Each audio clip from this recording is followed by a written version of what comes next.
Hello, everyone. I am so happy to be back here at the heart of the festival in the Lion Sustainability Hub for our first MyACT. We are going to launch this session, which is all about inclusivity. But first, we're going to look at a little message from Phil Thomas. Go.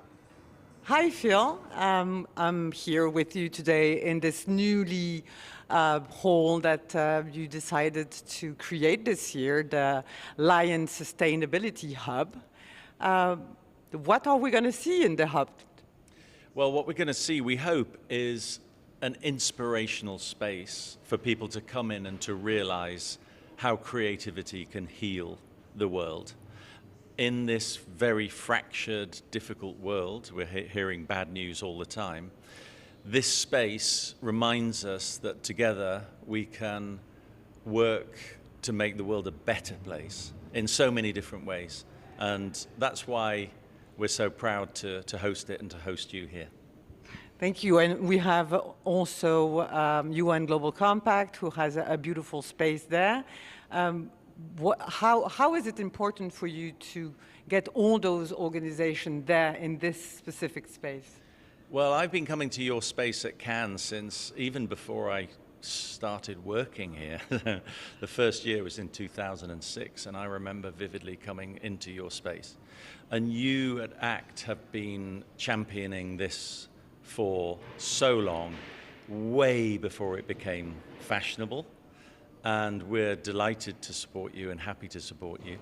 And we just want to partner with you to grow it, bring more partners in, and capture the imagination of the whole industry. Wow, thank you. I was there before you because my first Cannes was 2002. Anyways, Cannes is going to be starting now tomorrow. There are going to be so many things happening. Do you want to tell us a little bit of, where should not where should people go, because, everything is super inspiring, but any big shout out for an event or so? Well, there are lots of things happening. We've started a new forum, a new meeting, invitation only for chief executives. So not chief marketing officers, but chief executives. And we have about 60 global chief executives coming together on Monday to start to think about how creativity beyond marketing can add value and drive progress forward. So we feel this is a very important thing for this year. It's just one of the many, many things we have this year. Well, thank you. Have a beautiful and great and inspirational and, amazing festival. I'm sure we're going to see each other from time to time. For sure. So I know you're going to be very busy, and you're already very busy. So, good luck for everything, and thank you so much for having us again. Thank you so much, and good luck for the week. Thanks. Okay, thank you, Isa, for this great interview. Before we begin, I think we are going to introduce all our guests here. Yes, absolutely. So let's begin with Josh. So Josh, could you tell us who you are? Yeah, hi, thank you so much for allowing me to be here and share a conversation. I'm Dr. Josh Loebner, Global Head of Inclusive Design for VML. Thank you. Very happy to be here. Thomas from Goodvertising, just to make it short and brief. Thank you, Thomas. Singleton? Thrilled to be here with you and your teams. I'm Singleton Beato. I'm the Global Chief Diversity, Equity, and Inclusion Officer for McCann Worldgroup. Thank you. And finally... And hi, I'm Martha, Head of Sustainability for Lions. So Martha, I'm going to start with you. We've been working this year a lot together to create this new space for the Lion called the Lion Sustainability Hub. What's the idea behind this new space? So we know that the issues related to sustainability are some of the biggest issues that our industry is facing. And what we really wanted to do was create a welcoming, inclusive space to bring together everyone who is here in Cannes, who wants to talk about these issues and be inspired about the solutions and the actions that exist for them to take back in their organizations back home. So who do we have in the hub this year? We have got some brilliant partners here in the hub this year. We have got AdNet Zero. We have got the IAA working with a brilliant Brazilian fashion designer on the most sustainable T-shirt. We've got the UN Global Compact here with their CMO blueprint for sustainable growth. We've got McCann here with the Valuable 500. And we've also got an amazing array of work entered in through the exhibition. And we also have the work entered for both the SDG and the Glass Lions Awards. So there is no end of inspiration here in the hub. Yeah, so we're inviting everyone to come and see all the great inspirational work that's here. Meet people, right? Yeah. So on our side, every day we're going to have the MyACT shows, so we can, continue your action. You wanted to bring action to the hub, and I think this is what you're really doing this year. So thank you for having ACT. Thank you for being here. As still in the space, and everyone come and see the space, right? Absolutely. So now I'm going to turn to you, Thomas. You've been a pioneer for years about good advertising, brand with purpose and everything. So what makes brand purpose truly inclusive? And how do you action this inclusivity? I mean, first up, I'm happy to see that the movement is growing, that sustainability is being taken more seriously, and the hub is also a testament to that development, I think. So I'm very happy about that. I think purpose has for many been a bit like Pokemon. Everybody was searching for it, but nobody really knows why. For me, I think the essential challenge right now with purpose is that it needs to evolve. I think brands have had a time where it was very easy to put on the hero cape and say we are very purposeful. I think now it's about performance. It's about inspiring other people to be part of it. So rather than going out and saying we're the most diverse company in the world, maybe it's about to actually open people's eyes towards some of those biases and get them to think differently. So I think that's sort of the next wave of purpose, inspiring change. And what about if you specifically do it on inclusivity? Because this is the theme of this panel. How is it? How do you put it in the work? How do you tell the brand? I think it's the same thing. I mean, it's a shift of mindset. So rather than making yourself the hero of a narrative and saying this is what we do, it's more about actually getting people to open their eyes up towards the benefits of diversity and inclusion. I think that's really the next step of purpose. And luckily more brands are doing that. Always Dove had been pushing this and opening people's eyes towards some of these pretty challenging agendas. And you did something incredible. You actually had a wonderful idea 3 years ago, I think. It was open the Palais door, at least the sustainability hub to everyone.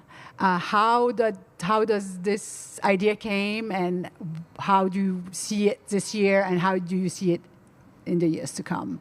I think that was definitely a group effort, so I don't want to take the credit for that myself. The insight came from the fact that as a young creative, I always felt that it was quite an exclusive party. You always needed these fancy wristbands, sorry I'm not pointing at you, to come into any specific thing. And so I thought, wait a moment, the one thing I think we failed at, and I failed at as a sustainability movement, is to make it inclusive and welcoming. It's often our own little bubbles where we talk to each other. So I really wanted everybody to be part of the conversation and feel welcome.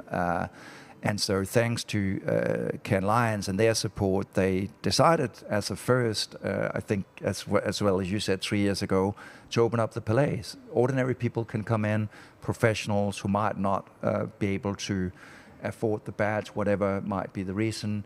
They can now come in, they can see the hub, they can have conversations with like-minded people in the space and meet some extraordinary organizations who are driving change in our industry. And that's going to happen Wednesday from 2 Exactly. 2:30 to 4:30 on Wednesday. Yes. So we invite everyone to come on Wednesday again. Exactly. Yes. I remember I'm doing a little bit of advertising break each time for people to understand that they are invited on Wednesday to the open house for goods. So now that we talk about brands and moving to being more inclusive, I'm going to turn to Josh. Josh, you are in an agency, and so how is the subject of inclusion and inclusivity in your work in agency? How is it growing, and since when it started? Yeah, it's definitely growing. And so just to share a little bit more about my role, I focus on disability inclusion and accessibility. As you can see, I have a white cane. And for those on the Croisette or anywhere here in Cannes, I'm not going to be able to see you, but you can see me with my cane. Please stop by and say hi. And I'd love to share more about what accessibility and inclusion means. It's just been a few years, though, since accessibility has been a part of advertising, and wonderfully, Cannes is now recognizing accessibility with a number of different awards, and of course, individuals who are here and groups that are speaking on what it means to be accessible. Too often, when we think of accessibility in advertising, there's a foundational level of accessibility that's needed, and that's wonderfully welcoming to many people, but there's also an opportunity to rise above the simple foundations of accessibility, or accessibility as policy or compliance, but to be imaginative with accessibility, just like any other component of creativity, where accessibility can add layers to that are nuanced and sublime to the work. And so we listen to different people with disabilities across the globe about what's important to them and what isn't within the work that we do, so that we can bring authentic work that's brings so many different voices to recognize themselves in the work, and to have work that ultimately, hopefully, is sustainable. Too often, accessibility previously has been maybe a trend or a fad where one project may happen, but there's not consistency. It's not cumulative. It's not methodical. And hopefully there's an opportunity that people can see that accessibility should be sustainable throughout work, from every touch point of a customer journey, that for those people who are blind, it's not just an accessible website, but that there's other accessibility touch points along that path, from awareness to purchase to brand loyalty. So tell me, how do you work? So there's a in your agency, so you're heading the program, the division, the entity, and how do you work? Do you work with other group in the agency throughout the whole process of creation? Do you also work with NGOs, maybe on certain subjects, or to ask, to kind of explore, and work groups from the society? Yeah, definitely. So just to share a little bit more about my role as Global Head of Inclusive Design, I work within the inclusion experience practice that's spearheaded and led by Esne Okuro, our Global Chief Culture and Strategy Officer. And wonderfully, the Inclusion Experience Consultancy recognizes that there is inclusion across a number of different diversities, from people of color to people with disabilities to people in queer communities, and so many others, and that together we can collectively bring our voices together in a chorus for change. We work with a number of different agency professional organizations, the EACA in Europe, the ISBA in the United Kingdom, and then different disability organizations, the Royal National Institute for the Blind in the United Kingdom, the National Federation of the Blind in the United States are just a couple, but we work across different disability types and those organizations that support those communities. And we bring them to our clients and across our teams. We have a number of different educational opportunities where our teams can learn about what accessibility means, to ensure that those pieces of work that they create can be as connective and welcoming. So wonderfully, it definitely takes many different people to bring these ideas to life, but the underlying theme across it all is how can we go beyond where we are to possibilities of accessibility, again, being much more seen as imaginative and creative. I have one last question. How does the client respond to when you come with your approach? How do they respond? Are they asking you, or is the agency advising? So that's a wonderful question. And what I will say is there are some agencies that have heads of inclusive design and heads of accessibility and champions for allyship. There are others that don't, and on the client side as well. As an example, Unilever has an accessibility center of excellence that's led by a former Paralympian, Mark Powell. And there are some clients as well, Microsoft, that's spearheading accessibility very innovatively and has a head of inclusive design as well and a chief accessibility officer. And there are others where it's a new conversation, which is wonderful, right? We're all on a different point along that pathway of progress for sustainability, for accessibility. And it's not up to us to wag our finger and say, why aren't you further ahead? It's up to us to hopefully join arm in arm down that pathway of progress wherever they are to get towards hopefully a further goal ahead. Thank you so much for sharing all this incredible work you're doing. So now I'm turning to Singleton. Since Singleton, you've been all over the place about the Valuable 500. Yes. And there's a new program, and I would like you to tell us about it and what's all about. Yes. So our work at McCann Worldgroup focuses on the philosophy of conscious inclusion. And this is really baked into how we talk about both our end-to-end talent practices as well as our end-to-end creative process. And we believe by creating the conditions internally where all of our people can feel a sense of connection, belonging, and shared purpose every day, we can motivate and inspire the type of energy that drives inclusive creativity to change the world. And in so doing, we've got a few great partners that we work with, and inclusive creativity is important not just for marketing and advertising, but for these organizations that literally spend 100% of their time trying to enable this inclusion. And so Valuable 500 is just such an organization. We are just very, very fortunate to partner with them. They have hundreds of member organizations that are brands. So some of the top global brands like Microsoft, like MasterCard, on and on, L'Oreal, are their members. And what they seek to do is to end disability exclusion in our industry. Now, one of the things that I love about their work is they're not just reminding us of what we need to do, at how far we have yet to go to ensure that this important population is included, and not just at the end of the creative process, but from the very beginning of how we ideate and think about what we want to take to market. They have created a great award program of their own. And you're going to hear much, much more about this because we're going to have advertising up and down the Quaset this week to talk about it.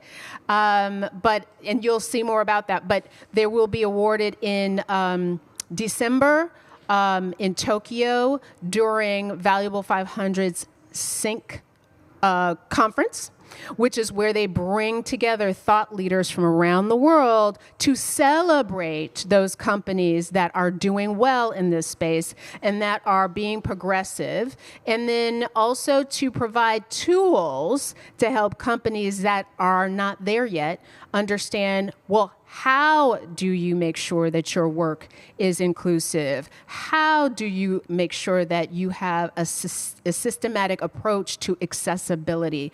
And how do we make sure that we acknowledge the intersectionality of this group? You know, the disability community is the only one that most of us will become part of at some point in time or other. And so it really is in everyone's best interest to make sure that when we are creating products or when we have services that we want to market, that we are doing so with this important community in mind from the very beginning. Because, not only is creativity important to inspire change in the world, but there is incredible profitability that brands are missing out on. This is, a multi-trillion-dollar opportunity being left on the table. So the Valuable 500 work is really making sure that everyone in the marketing and advertising ecosystem is very clear about this opportunity. They are also celebrating and enabling brands and agencies to elevate their own proposition when it comes to disability inclusion. And then they're also showing the way forward. So I love that we're here talking about this in the Sustainability Hub, because we're talking about business sustainability and making sure that we are inclusive of all groups, especially those that are traditionally underrepresented or on the margins, are considered and are connected with in a way that is resonant and respectful and meaningful. And how do you see it? Do you see any obstacles to implement this inclusivity? How do you see? So the first obstacle is that we are humans that have been conditioned to focus on a majority of people and what large swaths of people might enjoy. And therefore, we're not delving deeply into the nuances of different communities and what different people actually need in order to live their lives and have great lived experiences. So the first obstacle is we have to stop thinking about ourselves and what we would enjoy or what we need if we are people that are in sort of that traditional group of folks that receive marketing and advertising messages. So that's why we talk about conscious inclusion in my organization, because we're telling people you have to be conscious of the fact that you're not thinking about so many communities that would be well served by understanding more about your products and services, and let's find the respectful and resonant way to connect with them. So that's the first obstacle. The next obstacle is the speed in which we create our work in the day-to-day very often leaves little time for the conscious actions that are required to be inclusive, right? I've often said that speed is the enemy to inclusion. Right? Because when you're moving so quickly, you cannot be conscious. You just have to get the thing done. And very often it is too late in the game of the process of creating work that we say, oh, wait a minute, we're not including all of these other communities and people that really we want to not only represent in our work, but that we want to connect with. And so I think that's the next piece, is really the speed in which we do things. Finding creative interventions that we can apply in our work process, I think will help this. I think especially when you're talking about accessibility, whether you're talking about it in the workplace, those are things that we can do. When you're talking about it in creative work, those are things that we can do. So I think it's really the obstacles are that we've just been conditioned to think a certain way for so long, and it works, and so we continue to do it until something disrupts us to say, wait a minute, there's an opportunity that you're missing here. So I think those are many of the obstacles that we see. The final obstacle I will say is that very often inclusivity is sometimes seen as an added step to what is beautiful creative work, right? Very often the conversation is, well, the campaign and the work can't be beautiful artistically and inclusive. Those things are not at odds, but it just requires us to move forward a little bit in our creative thinking to ensure that all of those objectives are met. So those are the obstacles as I see them. Okay, and do you overcome them in your work, in your agency?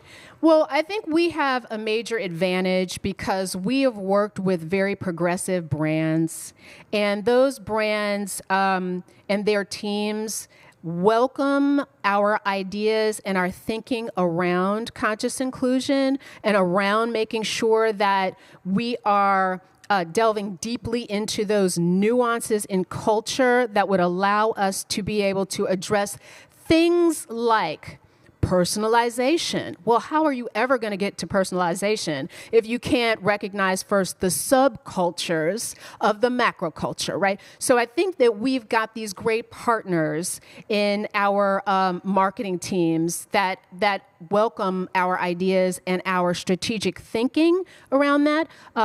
Conscious inclusion is embedded in our strategic operating system that is applied to every single campaign that we do. So we start from the very beginning. And I think, too, the other way that we overcome some of these challenges is that very often we spend time thinking about what's happening in culture. We've got this great organization within our company called Truth Central.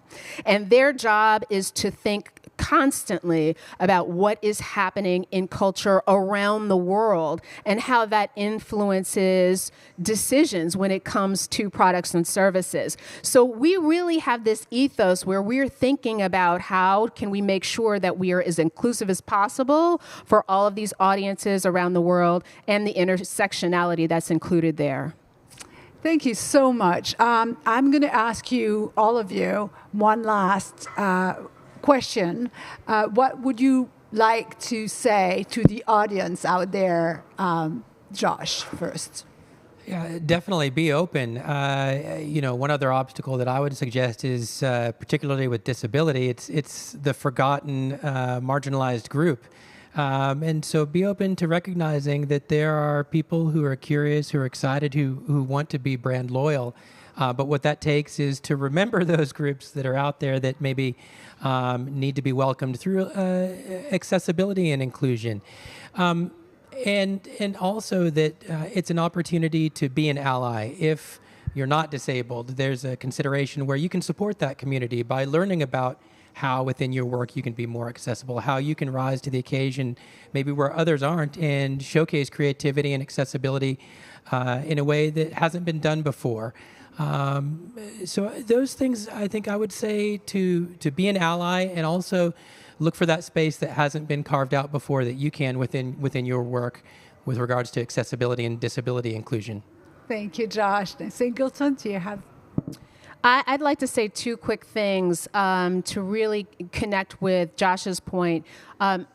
We forget that the disability community also has people that are their family members and that are people that care about them. And so when you are considering this very addressable audience in your work, remember that there are those of us who will recognize the signals that a brand sends in their messaging that says whether or not you care about someone I care about. And if I understand that you do not, then I need to take my money elsewhere. So that's an important point. And the other point is that when we think about creativity, there's a lot of work that goes into creating these campaigns.